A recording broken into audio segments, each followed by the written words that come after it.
Olá, queridos e queridas, abençoados e abençoadas do meu canal, sejam bem-vindos e bem-vindas a mais um vídeo da nossa série de Salmos. No vídeo de hoje nós vamos estudar o Salmo 134, ok? Se você ainda não é inscrito no canal, se inscreve, ativa o sininho, dá o like, compartilha, deixa o teu comentário, tá certo? Vem fazer parte da família. Vamos orar pedindo a Deus a sua ajuda, o seu auxílio, para que a gente venha entender a sua palavra. Vamos orar. Bendito Deus e eterno Pai, nós te damos graça por mais essa oportunidade de estudarmos a tua palavra. Senhor, hoje nós estamos com 134 dias sem parar, todas as manhãs, estudando a tua palavra. Nós queremos te agradecer e te louvar por todos os ensinamentos que já tivemos nesses 134 dias. Queremos te louvar porque o Senhor tem nos ensinado riquezas da tua palavra, da tua sabedoria. Pai, te pedimos agora que o Senhor continue nos ajudando no entendimento. Assim nós te pedimos em nome de Jesus. Amém. O Salmo 134, se você está com a sua Bíblia aí, você vai perceber que o Salmo 134 ele é bem pequeno. Ele tem apenas 3 versículos, certo? Então, vamos lá. Vinde, bendizei o Senhor, vós todos servos do Senhor, que permaneceis servindo durante a noite na casa do Senhor. Erguei vossas mãos para o santuário e bendizei o Senhor. De Sião te abençoe o Senhor, que fez os céus e a terra. Então o Salmo 134, ele é muito simples, ele é bem pequeno, mas mesmo assim ele vem tratando de um assunto importantíssimo. Ele vem tratando de um assunto que nós não podemos deixar de lembrar, que é a importância da adoração, a importância de estarmos sempre louvando a Deus. E o que eu acho interessante é que no Salmo 134, o salmista vai destacar o horário da adoração. E evidentemente, aqui ele estava falando porque no templo de Deus em Jerusalém havia turnos, né? Os levitas e sacerdotes eram literalmente ali funcionários do templo. Existia ali os muitos levitas e sacerdotes e eles tinham ali os seus horários certos para estar ali a serviço de Deus. Então, uma coisa que eu acho interessante nesse salmo é que o salmista ele vai destacar que ele está falando sobre um determinado grupo, sobre um determinado horário. Por que ele não, no Salmo 134, por que ele não fez esse apelo para que eles continuassem adorando sem citar horário? Você já parou para pensar nisso? Por que, Alan, que ele fez questão de enfatizar a noite? Porque nós sabemos que para quem trabalha à noite, vou citar aqui o exemplo dos vigilantes, né? Alguém que trabalha noturno, é desafiador. Quem trabalha de manhã, quem trabalha à tarde, ou quem trabalha manhã e tarde, né? no horário de 8 horas trabalhado, sente cansaço? Sente. Às vezes lá na sexta-feira você vai sentir as consequências da semana, mas para quem trabalha à noite, e eu que trabalhei muitos anos à noite, quando eu era cantor da noite, a gente sabe o quanto é difícil se manter com gás, se manter de pé, se manter no mesmo pique no horário noturno. Às vezes a gente começa a ser vencido pelo cansaço.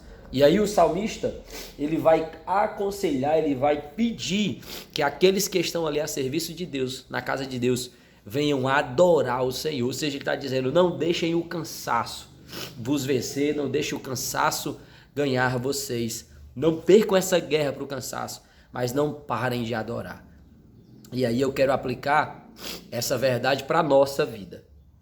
Eu quero dizer para você que você não deixe o cansaço da vida, o cansaço das lutas, o cansaço da peleja fazer com que você perca a motivação de adorar. Não deixe que as coisas que vêm acontecendo ao seu redor lhe faça parar de adorar a Deus, de bendizer o nome do Senhor, de exaltar o nome do Senhor. Por que, Alan? Porque é na adoração que Deus se agrada. É na adoração que Deus recebe a nossa adoração e nos devolve esse gesto de adoração com muitas bênçãos. Principalmente quando você está vivendo alguma situação muito difícil, muito complicada, e mesmo assim você consegue adorar a Deus. E quando eu falo adorar a Deus, eu não estou me referindo só a louvor, a cantar, a músicas, eu não falo só isso.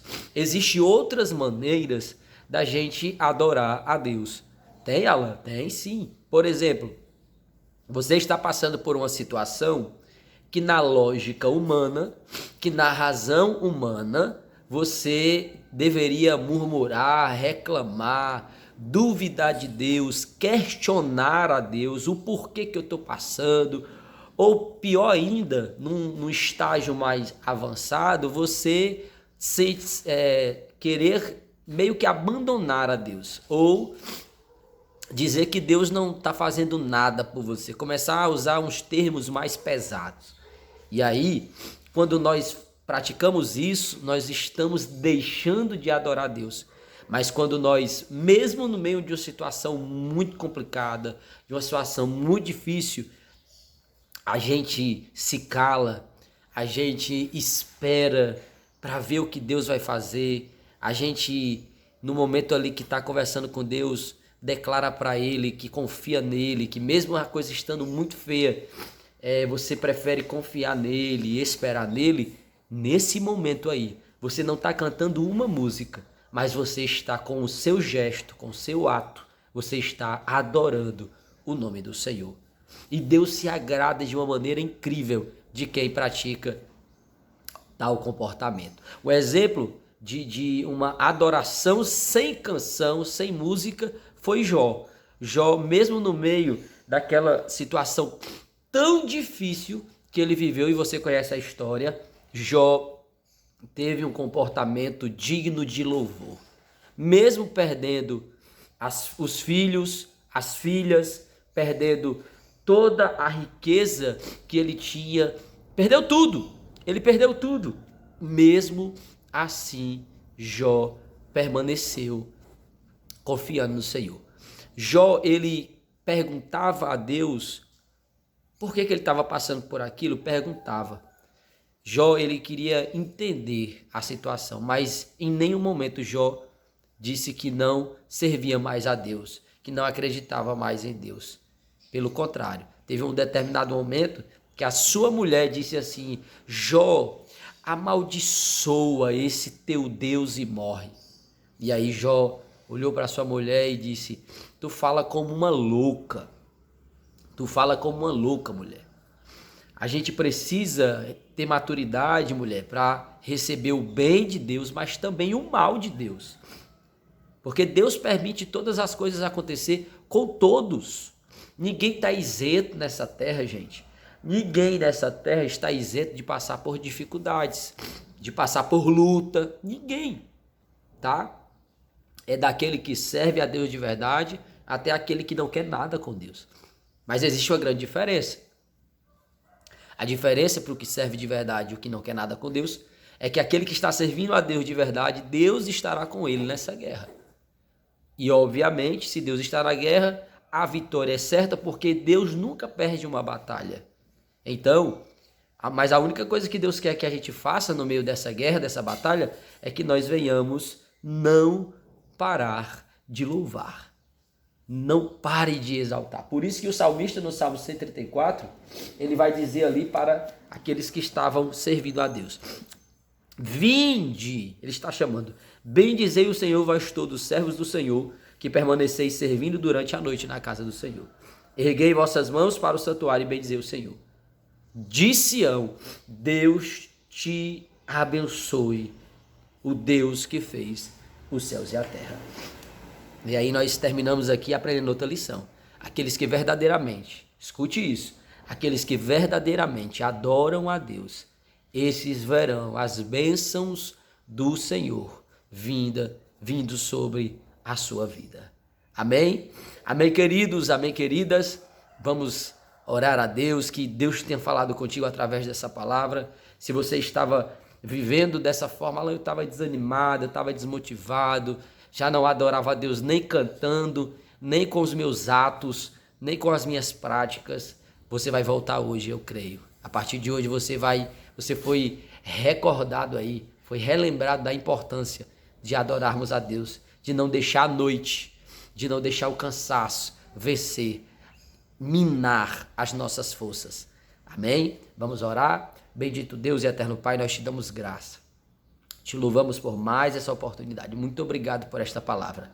Apesar de ser só 3 versículos, a tua palavra é tão poderosa que 3 versículos conseguem trazer para nós uma lição tão importante para a vida. Pai, em nome de Jesus, abençoa todos que me assistem agora.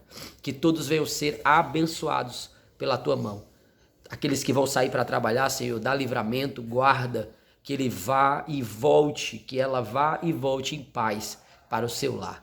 Assim, Pai, nós te entregamos o Afeganistão, aquela realidade terrível que está acontecendo ali, que o Senhor venha, pela tua misericórdia, guardar os inocentes naquele lugar. Traz paz sobre aquele lugar. Assim, Pai, eu te entrego Israel, a tua nação santa e eleita. Continua abençoando o teu povo, para a glória do teu nome. Nós te pedimos tudo isso e te agradecemos. Amém. Que Deus te abençoe e até o próximo vídeo, se Deus quiser.